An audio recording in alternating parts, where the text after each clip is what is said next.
En esta presentación revisaremos los algoritmos secuenciales y debemos de incluir el análisis del problema, especificando los datos de entrada, los procesos y las salidas, así como las variables en las que se asignarán los cálculos y la lectura de datos de entrada. También revisaremos la diagramación, el diagrama de flujo, la prueba de escritorio y finalmente el código. Los algoritmos secuenciales son aquellos cuya construcción se hace en serie, es decir, sus instrucciones, una tras otra, con un flujo en una línea recta. Esto significa que las instrucciones se ejecutan sin desviaciones, sin repeticiones y con una sola dirección de flujo.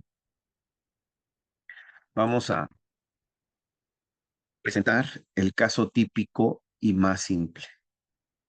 Todo diagrama de flujo debe de tener un inicio y un fin.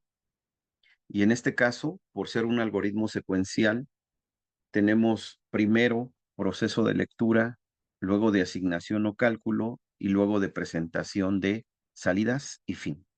Esta será la estructura general de todos los algoritmos, solo que en la parte de los procesos, según sean los requerimientos, no serán rectángulos simples, sino que habrá procesos de decisión o de iteración. Observemos que el flujo ocurre en una sola dirección sobre una sola línea y que tendremos procesos de lectura, procesos de asignación y cálculo y procesos de salida en pantalla o de impresión.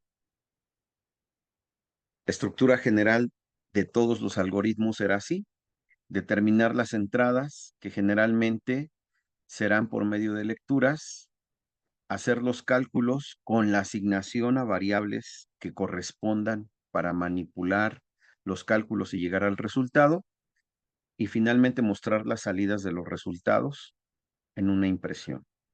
Los símbolos que se utilizarán serán estos tres para este tipo de algoritmos. Solamente estos tres. El dominio de estos permitirá la construcción de algoritmos más complejos. Para el análisis del problema, tendremos que hacer una descripción detallada del problema e identificar los tipos de entrada que se leen y o se asignan a una variable. Recordemos que para el manejo de los valores que requerimos para la solución del problema o para la ejecución del algoritmo, necesitamos manipular sus valores, y lo que en realidad manipulamos son las variables. Por lo tanto, se leen los valores, pero además se asignan en una variable y tenemos que definir las variables de asignación. En los procesos, básicamente, vamos a realizar cálculos y asignación. Y también se requieren definir esas variables donde vamos a asignar los valores de los cálculos. Y finalmente, la impresión o salida en pantalla. Entonces, un análisis del problema me debe de decir cuáles son las variables donde voy a asignar los valores de entrada y cuáles son esos valores de entrada que yo necesito para la solución del problema. Y en los procesos voy a especificar los cálculos y las asignaciones o las definiciones también de otras variables de control. y en la impresión especificaré cuál es la salida de las variables que tienen los resultados. La prueba de escritorio es una prueba a mano o una simulación del proceso especificado en el diagrama de flujo. Permite verificar los cálculos, los valores que van teniendo las variables para llegar a los resultados y la lógica del algoritmo antes de su programación, porque así nosotros tenemos la certeza de que el algoritmo produce los resultados deseados. De esta manera, decimos que la prueba de escritorio es la ejecución a mano del algoritmo asignando los valores en las variables. Aquí lo importante son las variables y los valores que van asumiendo estas variables. Se sigue la secuencia de ejecución establecida en el diagrama de flujo. Es decir, esta simulación tiene que ver con seguir el flujo a partir del inicio hasta llegar al fin. Una prueba de escritorio es un registro o lista de las variables con los valores que van tomando hasta llegar al resultado final. Entonces, cuando nos piden la prueba de escritorio, lo que hay que presentar es el registro de los valores que toma cada una de las variables involucradas y permite identificar las fallas o errores para su corrección y depuración.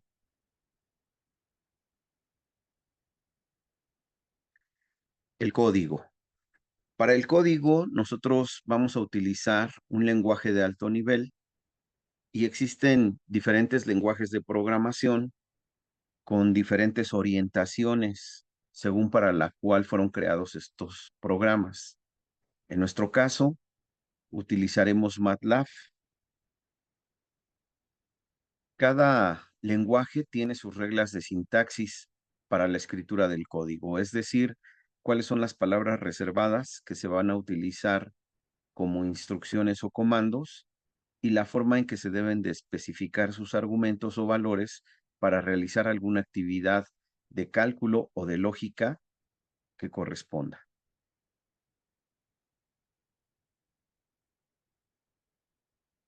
Los comandos básicos que vamos a utilizar para los algoritmos secuenciales son input, que corresponde a un símbolo como el que se muestra aquí, y es para la lectura de datos,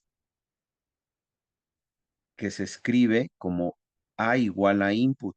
A es la localidad en la que vamos a asignar el valor que se otorgue en este momento por parte del usuario. Y entre paréntesis tenemos un texto que nos especifica qué es lo que queremos para esta variable. Igual que este símbolo corresponde al proceso de asignación.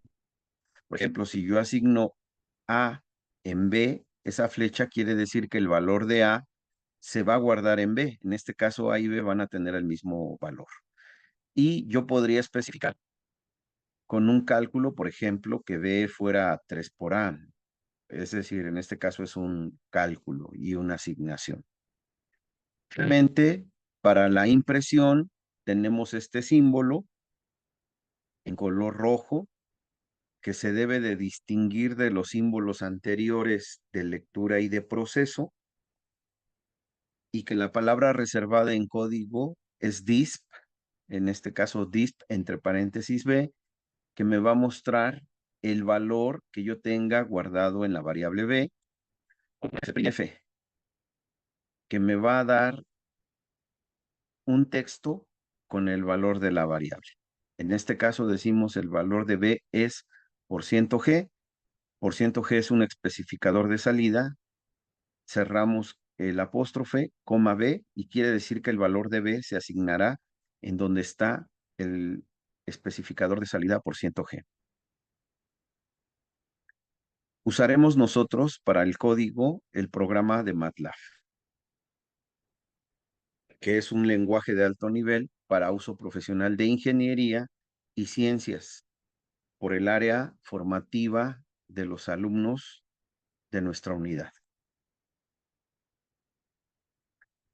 MATLAB permite la ejecución de comandos o instrucciones interactivas simples hasta aplicaciones a gran escala. Nosotros aprenderemos a usar MATLAB, por lo que trabajaremos en la parte básica de conocer el programa, sus comandos,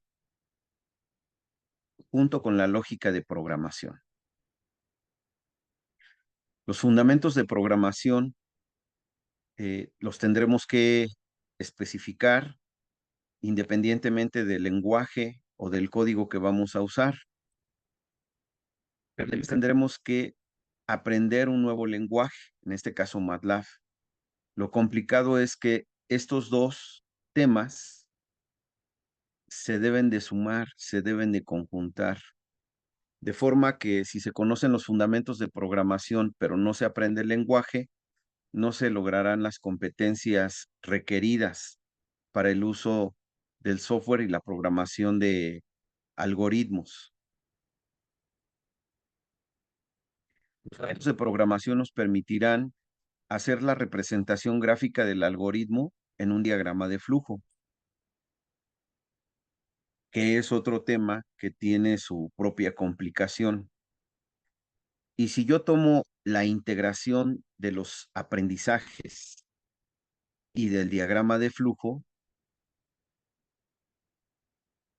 podré hacer la construcción de mis programas en código MATLAB.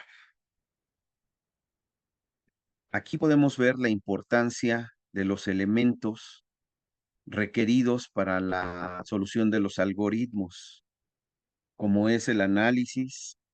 El análisis lo que me tiene que dar son los datos de entrada, los procesos y las variables de salida, especificando a qué corresponde cada una de esas variables. La prueba de escritorio, que es el registro de las variables con los valores que se le van asignando al seguir el diagrama de flujo.